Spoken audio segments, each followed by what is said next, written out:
Hey guys, welcome to the Virtual Party Podcast. This is a brand new series we are going to be starting, and we are basically going to be reviewing tech. The first tech report we are going to be doing is on the Google I/O 2016, and the first part is of the Google Assistant, which is basically Google's version of their Siri. So we're going to be reading off the review of it, and then we're going to be just kind of giving our opinions on it. The Google Assistant, which is the next generation of search. This feature supports controversial understanding to make search more natural and to better support voice searches. So for example, who got punched at the Jays game last night? It will answer Jose Bautista. Thank you, Cody. And then you can ask who were they playing, and it will answer Texas Rangers. See, for me, that's basically Siri. I don't know if... That's essentially what Siri is. That's essentially what Siri is. Well, I don't know if that's exactly being innovative. What do you guys think? It's a little late. Well, I mean, they are pretty late in the game in terms of, so like Siri is already Apple's product. You have Cortana, which is Microsoft. Google Assistant, I really do like Google's voice recognition software that they have on like their YouTube app and their Google Chrome app on the phone. And I've actually never used that. So kind of give your comparison between that and Siri. Which one do you think is better? It's voice recognition through Google is way better than Siri. Okay. But Siri is more interactive in the sense that you can actually have a conversation with it and it responds to you. So I think this is basically their ploy on to have better voice recognition than what say something like I haven't tried Cortana, so I can't really say how good she is. Have you tried Cortana, Cody? I have actually. Whenever you watch Netflix, anytime if you use the Hey Cortana, it listens for the word hey, and anytime someone on Netflix says the word hey, it brings up Cortana. So it's kind of an issue. I mean. I don't know. I mean, I don't know if maybe I'm just doing something wrong or the mic I have is a little sensitive. You're effing up, Cody. You're effing up. I mean, I don't have that problem with Siri. She doesn't listen to me. Except for I do get that whole thing where I say serious. Oh yeah. And my phone will go, hey, what are you saying? You know? Hey Siri. Does it have to be on the charger for that? No, I got my iPhone SE, and that has the Hey Special Siri edition? anytime or whatever, which is really Siri. cool. iPhone Special Edition? Off. Wait, hold on, wait. Hey Siri. Oh my god. Boom. I would kill That's myself. so dope. Boom. Yeah, magic. They can't see it. So, like, I hey think... Siri, can you without boom? They can't see it, so can Siri... Okay. That's all. Turn Siri on, please. So, they're low in the game, but I think they can learn from the failures and just, they can kind of dissect the other softwares and kind of make a better product. I mean, I have faith in Google. I think Google makes some pretty sick-ass shit. I'm expecting pretty high standards when it comes to their presentation of this, and I think it's a lot more interactive than what I get from Siri. Because if I ask Siri, like, "Hey Siri, who got punched at the what is it? Well, it was the Jays game. Jays game last night." She may. You want to try it? Well, no, because okay. it's not going to be in her database. She's just gonna link you to a website. Oh, that's true. And that's exactly what Google does now with theirs. It just links you to a Google search. That is, and that's I think Google one of Google. What's the word? Bottleneck. That's the bottleneck. Is like if you ask for something, they just like link you somewhere instead of actually providing an answer. Yeah, true. Well, I mean, There like, should be some if sort you of look at scripting software that looks for the page. This is an idea. Yeah. Let's do a startup. Hey, if you think we should do a startup, like the video. It'll be pretty cool. Well, IBM has their Watson device, and Watson's crazy because it beat literally the contestants that have won Jeopardy in the past tenfold. Is that big robot thing? It's not a robot. Well, I mean, I guess you consider it a robot. It's a massive AI that it just learns from the internet and Google searches, and so like you can ask it a question, and it will come back with an answer that's 100% correct almost every time. It knows everything. Wow. So I mean, if Google gets a database like what Watson has, and every phone or every device that can use this new Google Assistant has access to that database, I think they'll be eons ahead of what Siri and what Cortana can do, and Apple and Microsoft will have a lot to catch up on for sure once that comes out. But that's, I mean, it's not, in the grand scheme of things, that it's not that important compared to like hardware and the OS itself. So yeah, continue. Go Okay. All right. So then on to the next feature, the Google Home speaker. This features microphones that will always listen to you when you're home. Okay. Can we take a pause real quick? NSA. NSA, yeah. It just screams NSA. Yeah, this is not... They'll be watching. This is not good. I already made the example with these guys, but I was talking about how when Samsung came out with their smart TVs that had the voice activation and maybe the cameras. I'm not sure if the cameras were implemented yet. But that was like the first step in our privacy being taken away from us. And having microphones connected to Google, who once again have, I don't know exactly what their past looks like when it comes to giving information away to third-party companies such as, I don't know, advertisement companies or the NSA, for example. They're opening our mail. Yeah, it's kind of scary knowing that they're gonna have access to every sound that goes on in our house.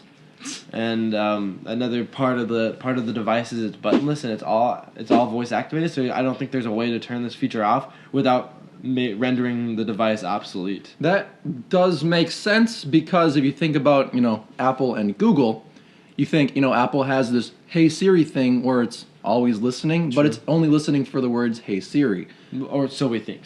Or so we think. We Yeah. don't know for sure, but Apple's been very secure, and they've promoted security and blah blah blah, but you never know. Mm-hmm. But with this Google Home speaker, it just states that it will always constantly be listening to you while you're at home, and that can kind of be a little frightening. It can be invasive. It can be very just. It's very. I mean, there's not even a word for creepy. Yeah, maybe. Makes people uneasy. For sure. Yeah, I definitely think that your average consumer though doesn't think too much about that. They kind of just willy-nilly throw their right to privacy out the window when they buy the newest and hottest product. Yeah. So I don't know if it's going to hit them that hard in the sales, but I know a lot of people in the tech community are pretty worried about their privacy being taken away. So this could definitely damage them in the tech reviewers giving out information for the buyers who are a little more aware and conscientious of their privacy or their information being given away for money. If you think about it, privacy is one of the biggest hit or miss kind of things right now. With tech. Oh yeah, everywhere. And it's also one of the most valuable things in the world, considering privacy can be considered a currency based off Amazon taking your information and selling it to parties that make ads, or even worse. I don't know exactly what an example would be for that. But just the fact that they know everything that you're buying, what type of card you're buying with. I have noticed that whenever I buy something on Amazon or I look at it on Amazon, I'll be scrolling through Facebook and then there'll be a little ad for the thing I looked at. I was like, everything's talking to each other. What? It's ridiculous. Yeah. It's just okay, that's really different because normally I don't think they should be linked in that way, but they are, which is really weird. It sucks, but it's the day and age we live in, so I know. Illuminati confirmed. All right. Well, then, on to the next part with the Google Home speaker. It will compete with the Amazon Echo, which I don't know much about. Do you guys know anything? If we don't know much about it, it's probably not a big hitter in the market. So if you're competing with the Amazon Echo, that's probably not that high of a bar to reach for. And it's made by Google, so Google fanboys everywhere. Here was the bar, and here's where they sit. True. Okay, so then it will let you control connected devices within the home, and you'll be able to cast content with the speaker as well. It sounds kind of like an Apple TV. Kind of. You'll be able to cast content to it, which you can already do with an Apple TV. We're actually using an Apple TV right now to cast my screen onto that screen to listen or to read the stuff. But when you cast content to it, I don't know if it can cast video. I think it's just strictly audio. Oh yeah, never mind. It's a speaker. It's more like a Apple stereo. If that thing exists. Yeah, it's like something you just plug into the wall, connects to your home network, and you just plug an auxiliary cable into it, and you can plug it into any speaker. Oh, cool. We have 2 in my house. Ooh, okay. Cool. Well, then I guess this is kind of like the Apple speaker. Then maybe you can be like, hey Google speaker, play Spotify playlist mood. Sad. Erotica. Sad. Sad. Always sad. Always sad. What's the meme song? It's Hello Darkness. Hello my old Darkness, my old friend. It's 24/7 in your house. God. All right, then cast content speaker. The entire experience is hands-free with no buttons, powered only by your voice, which in this kind of techie day and age is kind of cool. But then again, there's that factor. It's listening to you at all times, and you know, there's the give and take kind of deal where how much are you willing to give to, you know, take in this new experience. Yeah, I definitely feel like that's just them trying to paint over what the... I mean, I don't want to say Google's evil and their whole grand scheme is to get your information that you're talking about in your house just to get more money from you. Well, you just said it. Okay, well, I just said that. I don't mean to say it, but I say it. Title of the video, Google is evil and they're just there to get money from you. And Chris doesn't mean to say it, but he said it. Yeah. But I think it's definitely going to be used to just listen a lot more than it's just going to be used for the entertainment of the people buying it. Yeah, that sounds like Google, to be honest. Yeah. It does. And then it will integrate with Google Assistant, which we read about, and third-party services like Uber and OpenTable. I don't even use Uber or OpenTable, but I'm guessing Are there other even ones. Ubers around here? Yeah, Ubers are... one of my colleagues at work uses Uber every day because she doesn't have a car. So, it's Really? pretty cheap. And the Uber driver... In Minnesota? Like, in like the lower rural part of Minnesota, there's Ubers? Yeah. I mean, I don't have the app, but I know they're here. Really? They're in Minneapolis everywhere. Uber would be pretty nice in Mankato. There probably is, dude. Have you looked? You should look. They're probably pretty sketchy. I mean, there's a lot of sketchy people. That's Uber. It's the definition of sketchy. You're getting in a stranger's car. Literally the one thing you're taught not to do as a kid. My favorite sentence that they have up here is powered only by your voice. Yeah. Like, are you giving it voltage? Power to the I device? just scream at it, constantly scream, and then it just like... There's just like a hamster in a wheel inside getting scared. Just runs around. Like, what is the output statistics on your voice? I think they just... if you scream hard enough, you go to another dimension. Is it like you open a Riptide or Monsters Ripple. Inc., like the scream. Oh, yeah. Oh, That's a the good future. harvesting That's the future. streams. that is the future right there. Maybe Google just unlocked it. Maybe that's where we're headed. Scare chambers. Maybe Sergey's the spider guy in the movie. Who's like... Who's Sergey? The one of the founders of Google. I don't know. I just know only Sergey. Just Sergey. What's up? Well, this is actually pretty cool. What I'm a reading fake right guy. now is Google announced a new messaging app, and it's called Allo. or Allo. something. Allo. Allo. I don't know how you pronounce it. Hello. Hello. Allons-y. Okay, the app. Wiedersehen. The app has a whisper/shout feature that changes the size of the text you send. Is that like all caps for like shouting? Like Screaming. when you're pissed off at people? What the?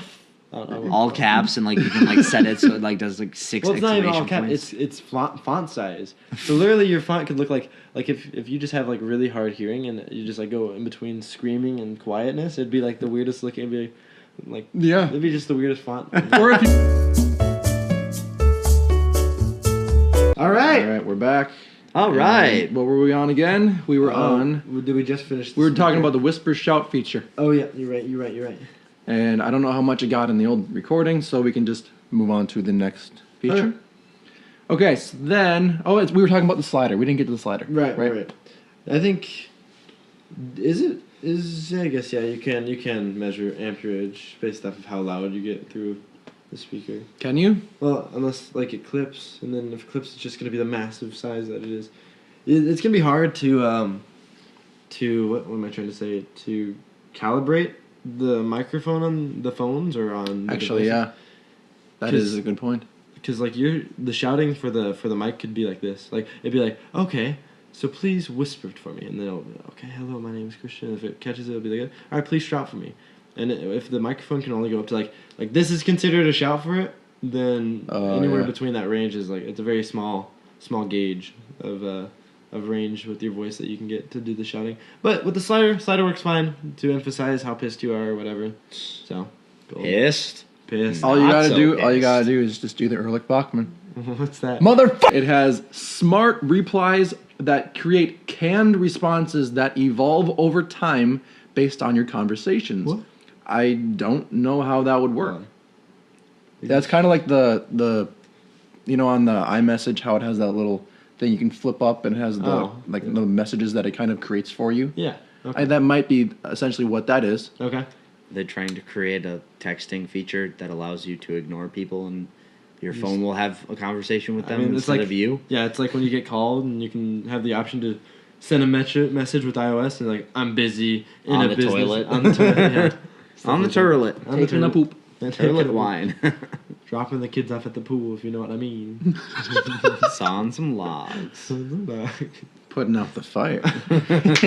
Yeah. Dude. Okay, so there's that. The chat also has bots like Open Table, where you can book a table all within the chat. That's kind of cool if you think about it. I mean, you can just do it within Call a chat. McDonald's reserve spot. Yes, exactly, Cody. I would do that That was constantly. on point. That was literally what they were going for. They were at the keynote. They said McDonald's reserve. Was it? No. All right. First, can I go on this? All right. So the chat also has bots like Open Table. So I don't know why this made me think, but Microsoft just made a bot they said they're trying to show off their technology, their AI technology. Yeah. So they released this bot on Twitter to learn like how teens would learn nowadays. And after a week of being in the Twitter sphere with this generation, Oh dear God! it came back. Committed suicide. No, it turned into one of them. And It turned into a 2016 teenage. Yep, two tweets that it said which forced Microsoft to shut it down. One was, "I'm smoking a blunt in front of the cops." Hashtag no regrets. And then the second one was, "Praise Hitler. He was right about everything." It's like, and I don't think that's what this generation always thinks about, but I feel like people have been abusing the system. They were 100% like, "Oh, let's make this bot learn that Hitler was God." And like, Oh, stupid. shit. So yeah, that's crazy, actually. smoking a blunt in front of the You're cops. gonna need to link that to me. That's hilarious. I will for sure. All right. Okay. Next. Not right now, after the- next Okay. point. We gotta get done. We have so much to talk about. We've been joking. We're good. I don't think we can go any farther after that. Okay. Ready? Google's Duo is Google's companion app for Allo. So this Hello. collaborates with the other one we just talked about. FaceTime. That is video in video calling. That's FaceTime. We'll compete with FaceTime. That's literally fake. Okay. Knock It knock. says it will. Yeah. Knock knock lets users see the incoming video call feed before answering the. you So can it's essentially like the FaceTime thing where you like say, "Would you like to answer or decline?" No, It's like a prison call. I think it's like this. It's like knock knock is trying to joke around like where somebody's calling you. Say I'm calling Mitch. Yeah. It's like when Mitch looks through a door, like a little eye hole in a door, he can kind of see who's calling me. So like if I'm looking in my prime, makeup on, hair up, and everything. Yeah. You know, I'm calling him. He can kind of see what I look like to see if he wants to answer for my ratchet. Or if he ass. wants to get ready, and then he'll accept the call. True. If he wants to match your level of just prettiness. Yeah. It's like it's knock knock. What? What? It's like if we were to put you coming to my house as you calling me over your phone, Okay. right? Say I have one of those eye holes in my door, Okay. that I can look through to see who's calling me. People. Yeah. People, yeah, exactly. So knock knock. Oh, I got what I thought you were saying that you could see the other person. I thought you said you could see the person you're calling before they answer. No, it's Like, whoa. Vice versa. The person who's Gotcha. going to answer can see who's calling. Okay, I like that idea. Okay, I do that's like pretty cool. that It's idea. innovative. Yeah, I like it. They're not actually releasing that. It's just a knock-knock joke. It's just the knock. Okay. This is okay. Android N. This is the big operating system. So Android N is Google's next major mobile software release. It will have performance and graphic improvements. It also features file-based encryption instead of block-based encryption. It will download and install system updates automatically. It will automatically remove apps from the UI when it determines it is no longer needed. It will also let you split screen apps, which is kind of cool. Yeah. It's still not named, and there's a crowdsourced contest to name it. Which that's that's kind of pretty cool. So back towards the thing where it has performance and graphic improvements. That's just kind of we're used to that.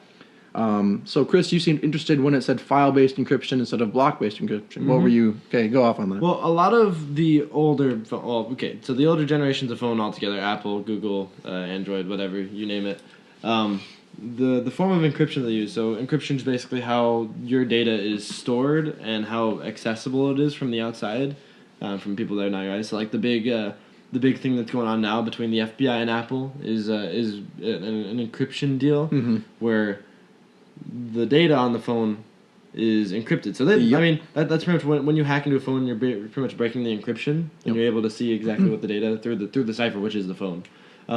So going from from block-based encryption to file-based encryption, I'm not sure exactly what the details are. I'll have to read up. but it definitely seems like a step in the right direction in terms of they're taking a more hard look at user security or user data security versus what they have been in the past, and I'm pretty sure that's because of what's been happening through this FPI and Apple case to show that makes sense. Yeah, it could just be a publicity ploy to say that like, hey, we're better than Apple. We're making our encryption better. Yeah, true. You know, True. Yeah. maybe it is that. We won't know. Maybe we'll do more research on that, and we'll maybe throw it into a different video. Sure. We do. Yep. So then when it says it will download and install system updates automatically, that's pretty cool. But what if your phone doesn't have enough data, or if you're planning to do something? Yeah. You know, I don't know. I personally like to do things manually, but that's just me. Sure. But someone like my dad or my grandpa who has an iPhone, they love things automatic. They hate doing things manually, so it's kind of like another give and take scenario where it's like some people enjoy it, some people don't.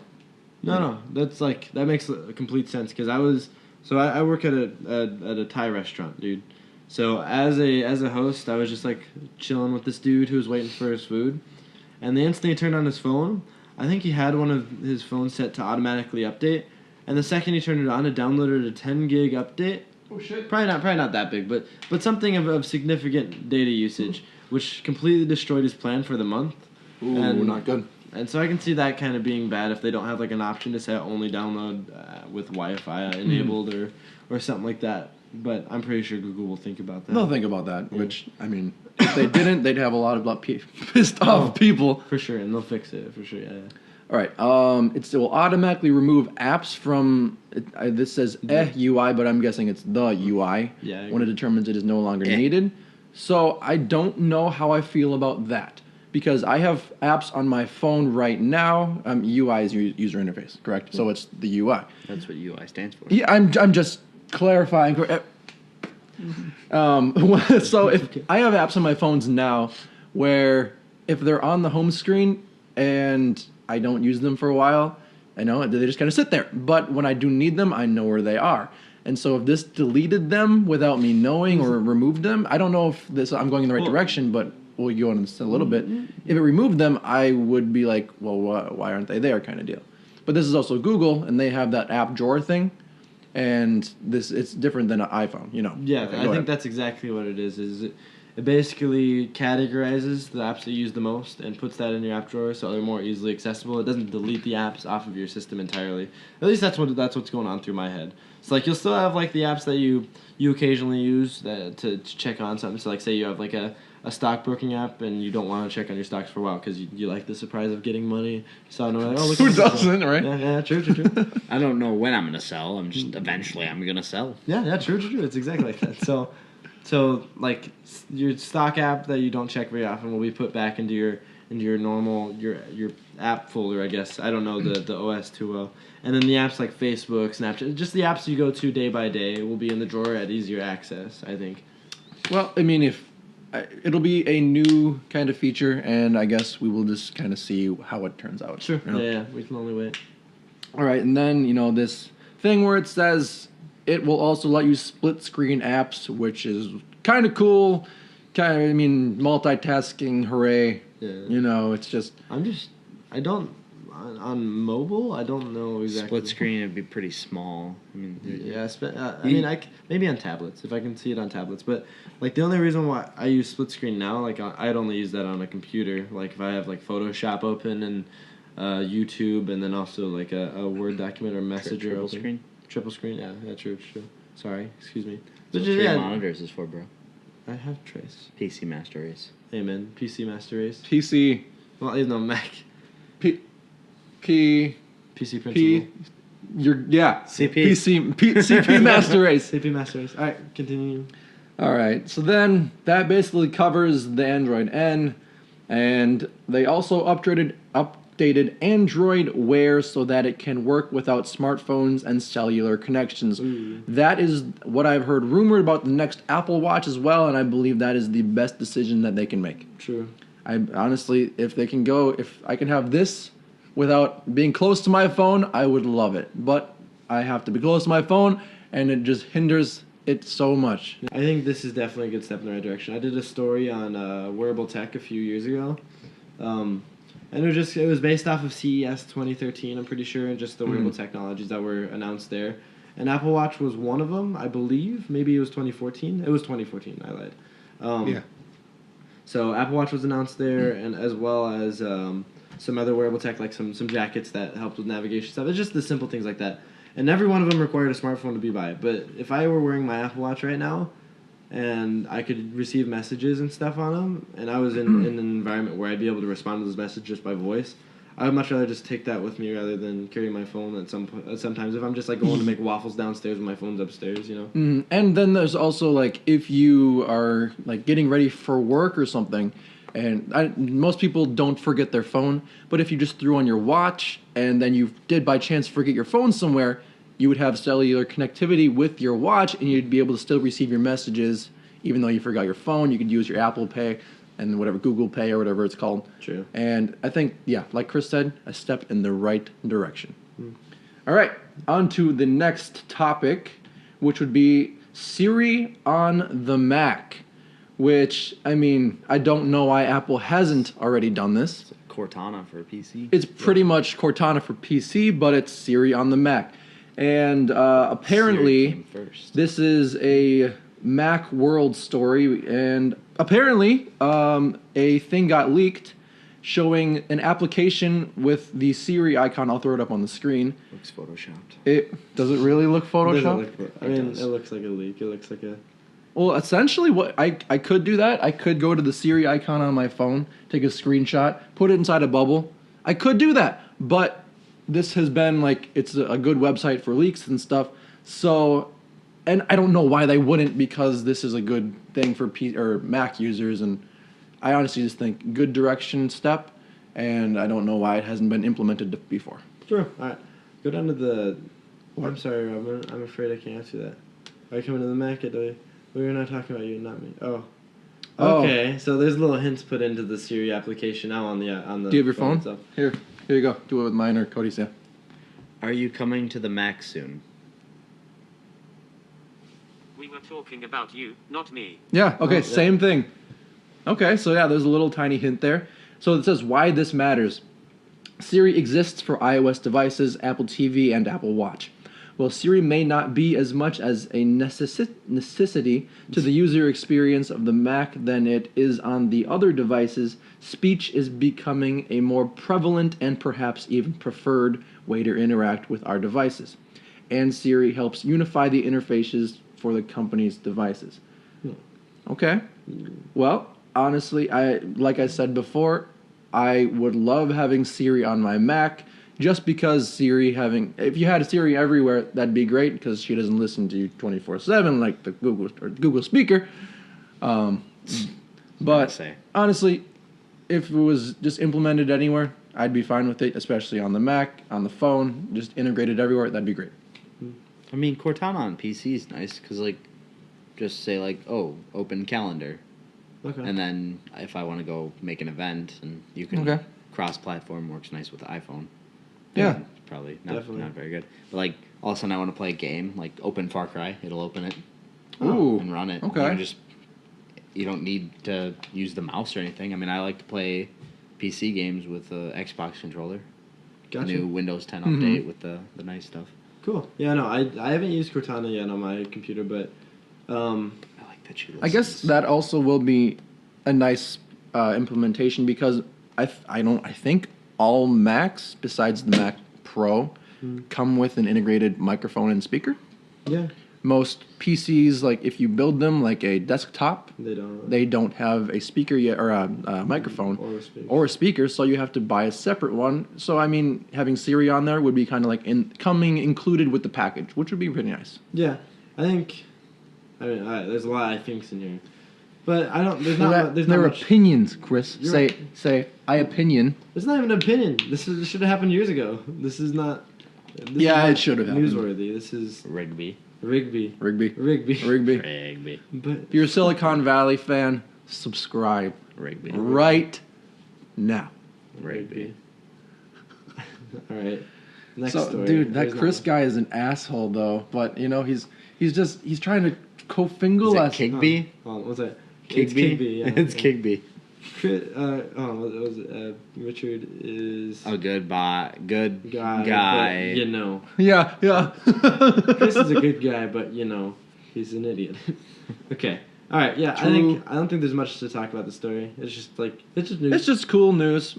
All right, and then on to probably the biggest thing of upcoming 2016 that'll be in the rumor mill is the iPhone 7. The iPhone 7 isn't exactly the most, with the rumors, not the most innovative. And it's the most undervalued rumors I've ever seen of an iPhone before. Is that the iPhone 7 because it looks like an iPad? No, that's not the iPhone 7. Okay, good. So the first rumor is dual cameras, but only on select models. So the things that I have heard is that there's going to be an iPhone 7 Pro model, which will have like this upgraded camera. I don't necessarily know if I'd buy one just for an upgraded camera, because you know Apple, they're going to make it $100 more expensive than probably the iPhone 7 Plus. Sure. So, I mean, if you're going to have 3-tiered models like that, you're going to have the iPhone 7, iPhone 7 Plus, and then the iPhone 7 Pro. They're going to be... The what? C, wouldn't they have like an iPhone S or... I don't... From what I've been doing research and hearing things, probably not. I think they're using the iPhone SE for that market. Yeah. Yeah. Isn't it an iPhone 5 with an upgraded Yeah. processor? Yep. Pretty much. Gross. But back to what I was saying about the models, if they're all priced differently by $100, which I'm guessing they will be, I don't know if people would actually shell out money for an iPhone 7 Plus, but with just an upgraded camera, $100.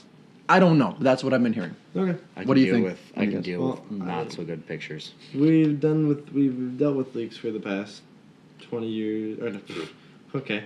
Not You 20 were dealing years. with leaks out of the womb? Out of the womb, yep. No, we've been dealing with leaks since the iPhone was created. And I don't know, it's just kind of, over time, it just kind of seems kind of bland. I mean, it's logical, the steps they're taking and of improvements, but I feel like there's just a lot that can be done. It's kind of the same thing over and over again. Just little innovations here and there. I mean, it keeps people coming back because it's familiar first off, and it's better than the previous generation is what everybody wants. In terms of the dual camera, I know there's a company that starts with an L. They make cameras. Maybe not Lycan. LG? No, not LG. It's an interesting name. But they're helping a phone company make a dual camera phone, which could have implements where, say, you have your focus is off on a photo, you can adjust the focus after the shot's taken. Oh, I know what you're talking about. I don't know the name. Yeah, no. But I know what you're talking about. Yeah, and you get some extremely high depth of fields because you can have one camera focus on a subject and then the other camera focus on the outside of the subject, just not or blur out the other side of the subject. It's pretty cool stuff. I like the camera side of stuff. How many have they released like specs on like megapixels of the cameras or just leaks? It's just the leaked leaks like of what it could look like. Nobody knows if it's even official yet. Yeah, no. I mean, it's just another leak. I that's just how I take Apple leaks anymore. Yeah, leaks. I mean, grain of actually, leaks have been fairly good over the past couple of years. And they've like before the phone comes out, everyone knows exactly what's going to be on the phone. Yeah, no, exactly. Like that's what I'm saying is like when these leaks do come out, it's not like taking too much of the surprise away. But I mean, what were we expecting? I mean, Apple was really innovative back in the day, and they still are today. With I think less innovative than what they were back in the day in terms of experimental technologies, because they've run basically the same thing over and over again 7 times. Pretty much. Just small upgrades here and there. But it's Apple. I mean, I enjoy Apple. Their stuff works. That's why I buy it. Mm-hmm. No, that's basically it. That's all I have on the topic. Okay, so then the next one is a new design which comes with every like non-S model, right? And it's new design, no antenna lines or smart connector. You know, the new smart connector that came with the iPad Pros? You guys don't know about that? I'll put an image on the screen right now just so you guys know. But essentially, it's where the smart keyboard attaches. Oh, yeah, okay. Yeah, so the smart keyboard goes on, and the iPad Pro actually charges the smart keyboard itself, and that's how it powers the keyboard, and it's not obtrusive or anything like that. Gotcha. So there was a leak saying that the new iPhone 7 Pro or iPhone 7 Plus would get the same kind of connector, but there's new rumors saying there will be not. Okay. Which, I mean, I probably wouldn't care either It's way. an iPhone, yeah. I mean, I'd probably only use a smart keyboard with an iPad. I don't know what else another use for the smart connectors could be, though. Maybe if you have like a Wireless case, charging, maybe? that could definitely I don't be know the case. for sure. I know that Apple just bought a company that did wireless charging stuff, so that may be in the future. I don't know. That'd be kind of cool. That would be innovative. That'd be cool. Would it be though innovative? No. See, Because there's other companies that do it. yeah. Let's go forward, not backwards. True. And then we have no antenna lines, which, I mean, I have a case on my phone all the time, so I really don't see the back of the phone. Right. Some people go caseless and they care about the design. What do you think? Yeah, Cody, tell us what you think about your lines. Your Coke lines. Couldn't even tell you where they were. Oh yeah, with the Coke line I took Right there? right off there. Just, Yeah. whew, that's a good smartphone. That's Go, classy. go. See the lines right here? That's and the there? antenna line. Those are the antenna lines. I mean, I kind of like I them. They honestly add, like, just thought they were like rubber grips for your hands. I think they add a little aesthetic to it. Yeah. 'Cause with the back, it's just kind of silver. Everyone was angry about them. About these? Yeah, everyone was angry. They said the design was very bad and like they went a step I mean, I can see how backwards people and would be stuff. mad. Like, they want it to look pretty uniform, so they want the whole back to be this shiny back plate that iPhone always does. But I don't know. I wouldn't really bitch about it. I know. I honestly like I said, I have a case on my phone at all times, and it's just like, as long as the software works, I'm okay. Yeah. You know, as long as the software is like A1, I'll be grand. Nice. All right. Totes. Cool. Totes my goats. All right. Next one is no more headphone jack. So you have to do the lightning and then And- buy a $40 adapter to use normal 8mm. What? This is the most controversial part of the iPhone 7. It's a glad thing they came out with the iPhone 5 headphones. Wait, what? They came out with those iPhone 5 headphones that everybody loves. Now we gotta get rid of them. Oh, you mean yeah, earpods? Earpods. Yeah, Well, no. Well, apparently they're making wireless Bluetooth earpods too. Which So could everything's be, going wireless now? everything could be going wireless, or like in this no more headphone jack segment right here. I mean, Beats It's makes say- some good headphones. They do. I have a The pair. wireless- They're the wireless Beats? They are very good. Those look pretty cool. So essentially, the no more headphone jack. There is rumors that they're going to be including the lightning equipped ear pod things, which I mean it'd be essentially the same as a headphone jack, but with the lightning port. This gives me a headache. It gives go ahead, Chris. No, I just like. I think Apple. I love Apple. Like, you know, I have a lot of Apple products, but this Apple does this over and over again where they take one feature away that a lot of people have and have been using and would be happy to still have it in this. Like the 30-pin connector. Yeah, Right. Going from that to the Lightning. Sure, there's some pros to switching over, but when you also charge people who don't have the money to buy a lot of different quick cables, you charge like $20 for an adapter that goes from the 30-pin connector over to the Lightning, and that kind of screws people over. I think they're going to do the exact same thing with this, where you have a Lightning to 30 millimeter, or is it 30 or is it 8? I think it's 8. What? The lightning? No, 8. I think it's an 8th inch jack. I don't remember the specifics on my headphone jack. Just But the put headphone jack is headphone jack. 3.5 millimeter. 3.5 millimeter. Thank Yeah. you. Yeah. Okay, I'm an idiot. So 3.5 millimeter jacks, or Lightning to 3.5 millimeter jacks, and then you can't listen to music while it's charging, and it's just I think it's going to be a huge clusterfuck. Or unless they add like some sort of wireless charging, which they could. That'd be dope. But yeah, I mean, see, they're gonna come up with a ploy like, oh, when you have the audio traveling through Lightning cable to your headphones, then it's gonna have straight analog. There's not gonna be a conversion from, or you don't need a DAC or a DAC or an analog converter. It's gonna be better sounding quality, but you're still charging these people that may not have the money to do it. You know, just It's just it's a worthless. I mean, that's what they're saying. Like, I've read it. They're saying with the headphone jack, you'll get better quality. It'll be really good quality because what I've been reading is it's not analog. It's actually digital. Right. And I don't know the whole. You were in the audio file for a while there, so you probably know a little bit more. Analog is the best sounding, in my opinion. I mean, people could like digital audio, but analog's the most pure sound that you can get. But I'm just wondering why they just can't keep the 3.5 millimeter and just do what they're doing. Why couldn't they just do both? Yeah, people? Exactly. And then warn people, okay, in 2 generations or 1 generation of phone, we're taking it away and going fully for here so we can add room for more components. At least give us a little bit of a warning. That'd be nice. But, that'd be really nice. But it's Apple. Yeah, who knows? I mean, they can do the thing. Apple is Apple. They run the world practically, so they can't really complain. Yeah, it's like whatever. People, like they did with the Lightning port, people will get used to it in a few years and blah, blah, blah. True. All right. Then battery size. Okay, so let's see what it says. Battery life on the iPhone has never been extraordinary, but it may get a slight boost on the iPhone 7. A leaked photo from China claims to show a 7.04 watt-hour Whoa. What? What? A pack for the iPhone 7, which would be larger than the current 6.61 watt-hour battery in the iPhone 6s or the 7.01 watt-hour battery on the iPhone 6s Plus. Okay, that confused me because I'm used to the milliamp, Yeah. All right, Cody, work your magic. Yeah, It's Cody. electricity. Honestly, I'm not that far along in my schooling. It's okay. But No worries.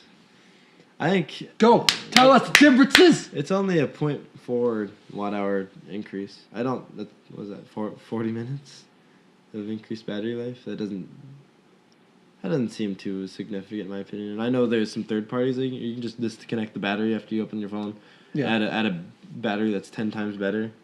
But that's not. I'm not. Well, I mean, with my iPhone SE right now, I don't necessarily have to plug in anywhere, really.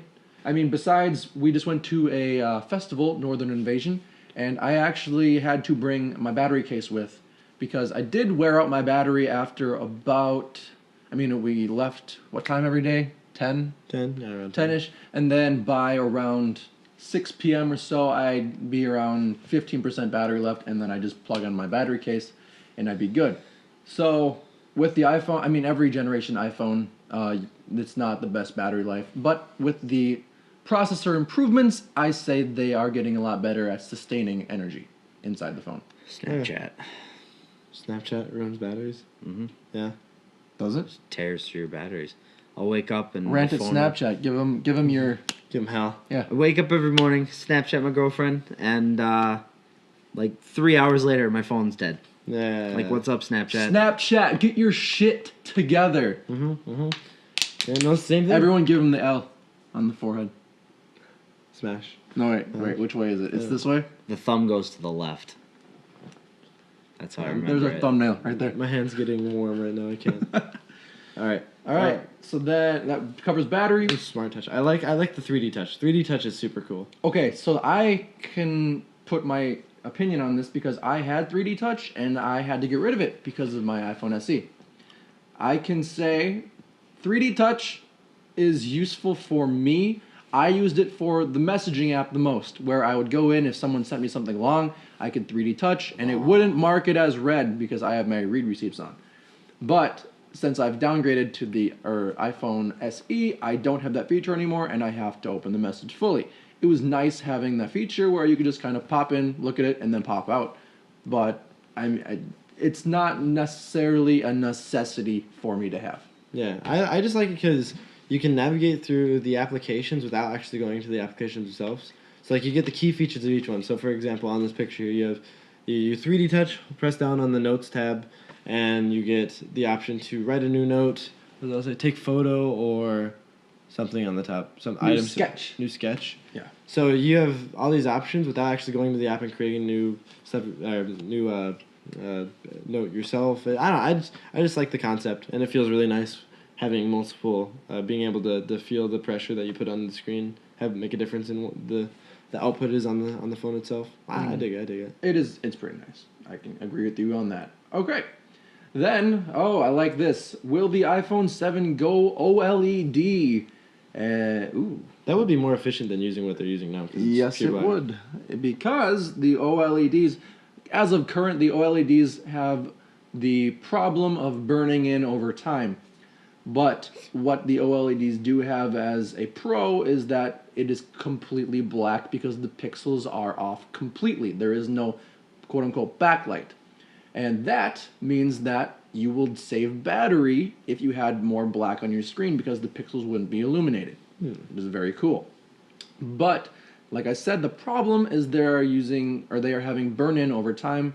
I don't know the specific amount of time, but it's probably over the span of 2 years you'd see a little bit of burn-in if that's your regular upgrade cycle.